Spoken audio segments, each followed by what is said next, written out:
Thank you, Jack. Good morning, everybody. So, as mentioned before, we can also perform this kind of surgery. It's probably the most well recognized in the world. PAO is one of the solutions you can have regarding the treatment options.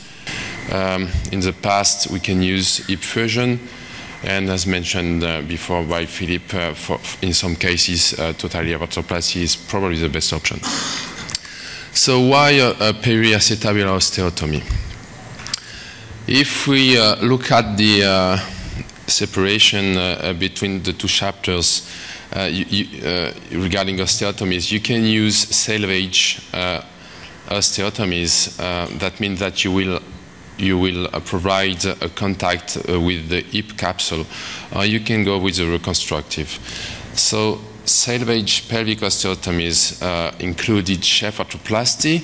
That not mean that the results are not good, but it's just a question of words. In history, it has been mentioned that chef arthroplasty could provide a bad support for prevention of subluxation, so you can face some limits. No medialization also.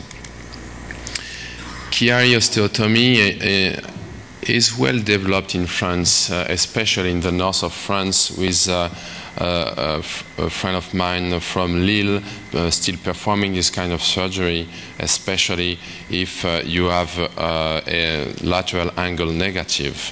You can have a good support for prevention of subluxation, but no medialization and difficulty to anterior coverage correction. And also no information regarding the birth canal for this very young female usually. As mentioned before, Imigo published very good results in the clinical orthopedics in 2004, 99 hips with a mean follow-ups of 13 years and a very, very high survival rate of 94%. But there is no, in literature, a very wide support of this kind of results. The next option is reconstructive surgery using the contact of the hyaline cartilage. In history, the first osteotomies used were the innominate osteotomies with the Salter osteotomy dedicated to the kids, Sutherland and Steele. Salter osteotomy is a single osteotomy, quite impossible in the young adult. Sutherland, that is a double osteotomy, or Steele, that is a triple osteotomy. Those osteotomies are very far away from acetabulum, so you can have first a very, very high difficulty to reorientate the acetabulum related to the ligament insertion, and again, if it's possible, probably a limitation to vaginal childbirth in these female patients. Next have been developed the juxta-articular osteotomy, trying to be closer to the acetabulum. Lance, Tonis, or Ladneck osteotomies are closer to the acetabulum, but included posterior column disruption that requires a bigger fixation and probably in the rehab program a delayed weight bearing. In the mid-70s, Wagner Osteotomy has been developed. It's a rotational osteotomy.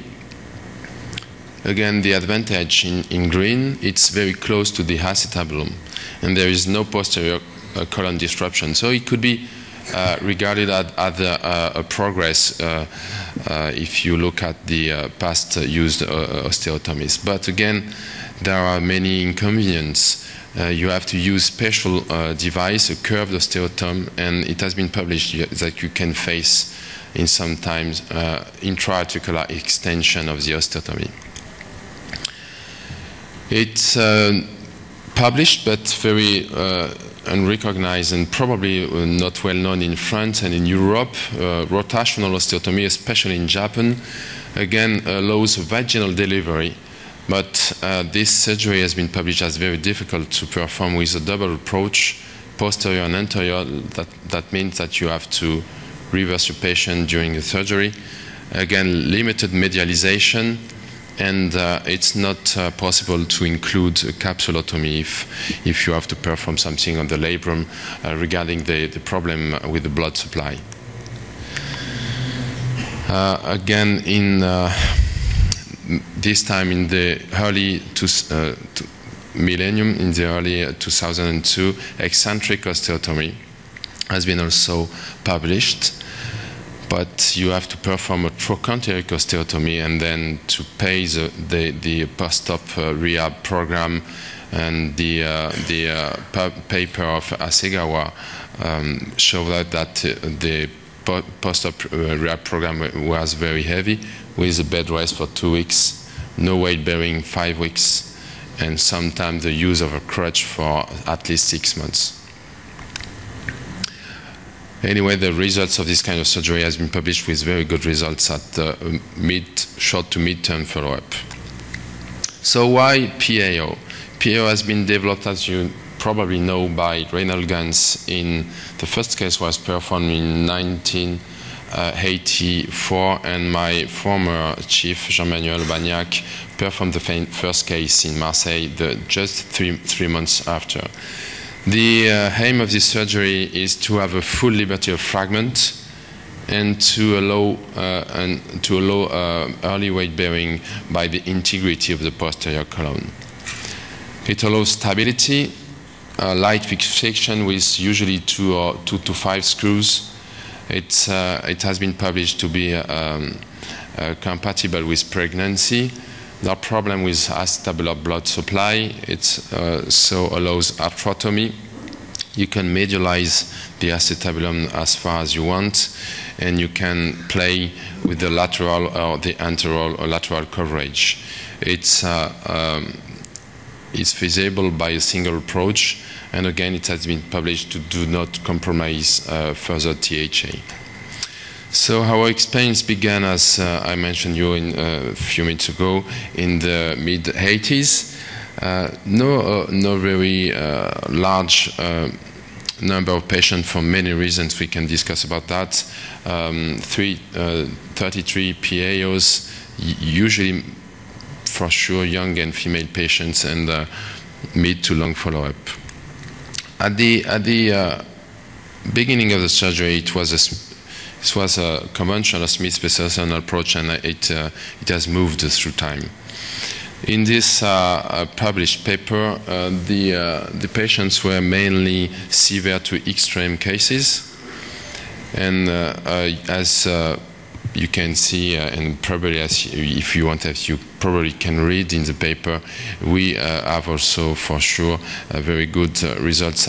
For example, this case have 14 years of follow-up, left hip and right hip. And this case, 11 follow-up with a removed device, and 11 at the right hip, and 16 years at the left hip.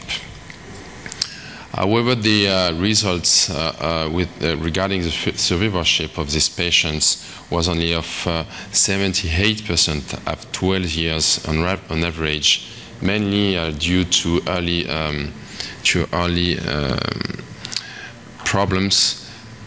That means that we have to pay attention first of the indication and probably also on the technique. If you look only at the satisfaction of the patient, the 7 patients who were unsatisfied were all the patients that go through hip arthroplasty. So we have also to pay attention and spend time with the patient regarding the expectations before the surgery.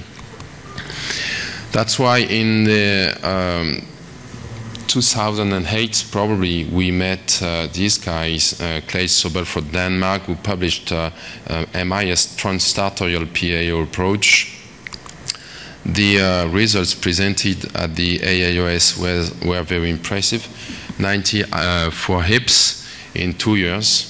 So you can see that they've got an HS program very different than probably for us. This approach needs a C-arm and a novel device that can be used also. Surgery is above something like 1 hour, no complication, and good results at the short term. So what are for us the limits? probably, first of all, is limits regarding the surgeon experience. So is it complicated? Sure, it is complicated to perform. There is in the literature a high rate of complications. Some of them are reversible. You can probably met 1 on 3 patients will have a lateral cutaneous nerve anesthesia. Sciatic nerve palsy has been also mentioned with a probability of less than 1%, and usually it's a full recovery within 1 year. You can also have, it has been published, a high rate of complication. This one could be serious, insufficient of excessive correction, nerve of vascular damage, AVN, posterior column discontinuity or fixation failure. That means that for like the surgery, like for all the surgery we perform each day, there is a learning curve.